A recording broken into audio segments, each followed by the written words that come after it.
Have you ever wondered what would have happened if Isagi never entered Blue Lock? Now, we will be talking about what would have happened if he did end up declining the offer and move on. So, continue watching this video to find out. Blue Lock plays a crucial role in Isagi's character development throughout the series. Before entering Blue Lock, he is shown to be a talented football player who lacks the self-confidence and ego required to become a top striker. Haunted by the memory of passing instead of shooting in a critical game, his decision continues to impact his performance on the field. However, after joining Blue Lock, Isagi is forced to confront his insecurities and develop a stronger sense of self-belief. The intense training and competitive environment of Blue Lock pushes him to his limits, forcing him to overcome steep obstacles and challenges. He learns to trust his instincts and take risks, even if it means potentially failing and facing rejection. But what if he decided not to enter the Blue Lock program? Without Isagi in Blue Lock, we would have a whole new look for Team Z. A random football player replaces Isagi during the game of tag, and he then gets eliminated by Kunigami as he accidentally hits him while trying to go for Bachira. We also do not get to see an amazing assist from Bachira to eliminate Kira due to Isagi's absence. This means that Kira would pretty much be replacing Isagi in Team Z. Since he is basically the leader of Team Z in this timeline, he has influenced some of his teammates to play in his team play heavy style, including Kunigami and Chigiri. However, Bachira and Raichi think otherwise as they disagree with Kira's style of football. With the lack of egoism in Kira's system of football, this would stunt the growth of both Bachira and Chigiri. During their match against Team X, they still got absolutely destroyed by Baro, despite Kira's efforts. In their match against Team Y, we see a game wherein both teams focus on team play as their game plan. However, even with Nico's vision, it was not enough to beat Team Z as they barely beat them 2-1. Kira would lead Team Z to their first win. Bachira continues to do his thing even though he knows that this team play strategy is not going to work all the way. Just like how Kuwon saw Team Z during the first selection against Team W, which leads us to our next match. The match between Team Z and Team W. In this game, Kuwon would not betray Team Z because he is actually one of the people who have faith in Kira, especially since he is ranked as the best player in their cluster. Do you think he would have tried to sabotage the team anyway? There would be no need for that, as Team W actually puts up a fight against Team Z. With the Wanema brothers' powerful duo synergy, it would overpower Team Z's immature relationship. We should remember that Bachira has not found his monster in a teammate, and Chigiri has not awakened as well. Without Isagi being able to break Chigiri free from his chains, this would hinder Team Z from getting closer to getting a win. At this rate, they are in deep trouble, as it seems that they would not be able to be part of the top 2 teams in the building, even if they hypothetically win against Team V. They currently only have 1 win, and they would have to at least tie and win the next game in order to make it through. But without Chigiri's awakening and Isagi's forehead, this match would basically be a lost cause for Team Z. They will now be going up against the current number 1 team in the building, Team V. In the locker room, it seems that everybody is down and unmotivated as there is no hope for them to get in the top 2. It would only come down to who scores the most goals. Despite this, Kira still tried to motivate them to still do their best to win. However, they would instantly go down 2-0 in a short amount of time. Kira was not sure what to do as he was overwhelmed by the powerful duo of Nagi and Ryo. Speaking of duos, since Bachira was not able to find his monster in Isagi, this led Bachira to listen to his own voice and play his own idea of football instead. With his egoistic and creative dribbling, he was able to single-handedly get past Team V's defenders and score a goal to cut the lead to 2-1.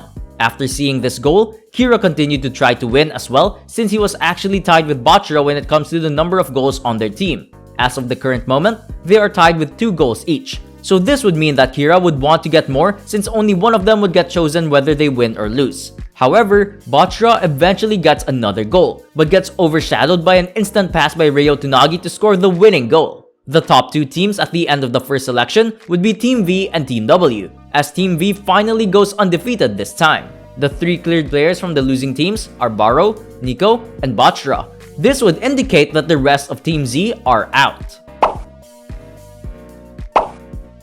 As the second selection starts, Nagi and Ryo would end up waiting for Zantetsu to clear the first stage in order to form a trio. With the absence of Isagi and Team V's undefeated record, they decide to stick with the core. With the elimination of Team Z, Bachira would end up teaming up with both Baro and Nico to form their own trio.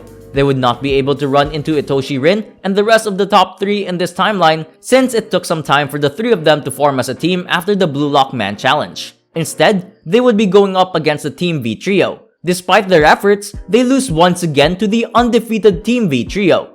Without Barrow's Isagi hunting, it would be difficult for him to grow into the player he originally is now. Ryo eventually decides to take Bachira as he had the most impact on the team. This current team would be similar to Isagi's 4-man team with a Metavision user in Ryo, Nagi, Bachira, and a speedster in Zantetsu. They would again not encounter Toshirin until they reach the 3rd selection, which I will not cover in this video. What I will be saying instead are the effects that this event has caused towards our fellow Blue Lock characters.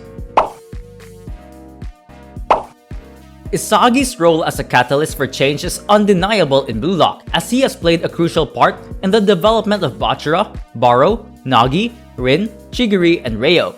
Without his presence, it begs the question of what would have happened to the Blue Lock team. Would they have found a way to change and grow without Isagi's influence?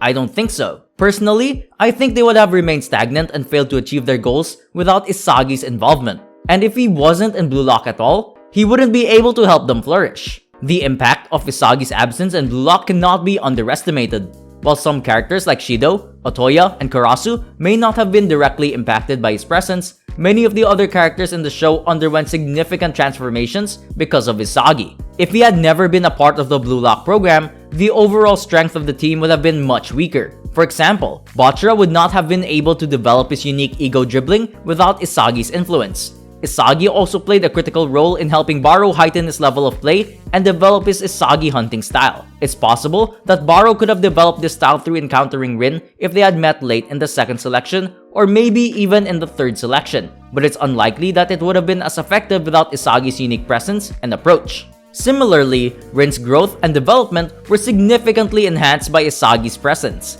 Isagi pushed Rin to evolve and become a better player, and it's hard to imagine Rin developing skills to the same level without Isagi's influence. Without Isagi's leadership, many of the characters in Blue Lock would not have been able to improve as much as they did, and the team would have suffered as a result, especially in their match against Japan's U20, wherein their path towards becoming the best striker are at stake. Isagi's impact on the Blue Lock program cannot be understated. Without his presence, many of the characters in the show would not have developed as much as they did, and the team would have been much weaker overall. In one way or another, Isagi has helped each and every one of his friends to flourish and become better individual and team players. If he never entered Blue Lock, these guys would not have had a great time moving up the hierarchy of the competition. To keep this short story really short, the Blue Lock 11 would get demolished by Japan's U20 team, especially with the loss of Chigiri and Gagamaru. Even if Shido does not get to play at all for U20, they would still lose, but not by a huge margin, since the absence of Isagi and Shido's miraculous goals would cancel out. Without the other players' awakenings, they would suffer later in the game. Although this would be the end of their Blue Lock career, some players would still get offered opportunities from various clubs to continue with their football career. Overall, while it's impossible to predict exactly how Isagi's football career would have turned out if he had not entered the Blue Lock program, it's clear that his experiences in the program were instrumental in shaping him into the player he became. Not to mention, Isagi's presence in Blue Lock was a turning point not just for himself, but for the other players as well. He pushed them to be better, to work harder, and to rely on each other. Without him, the team may not have reached the same level of success as they did, and it would affect their football careers in the Blue Lock program. I will be ending the video here for now. What do you think would have happened if Isagi never entered the Blue Lock program? And if you have any scenarios that you would want me to cover, let me know down in the comments. Have you ever wondered what would have happened if Isagi did not pass the ball during episode 1? Check this video out right here.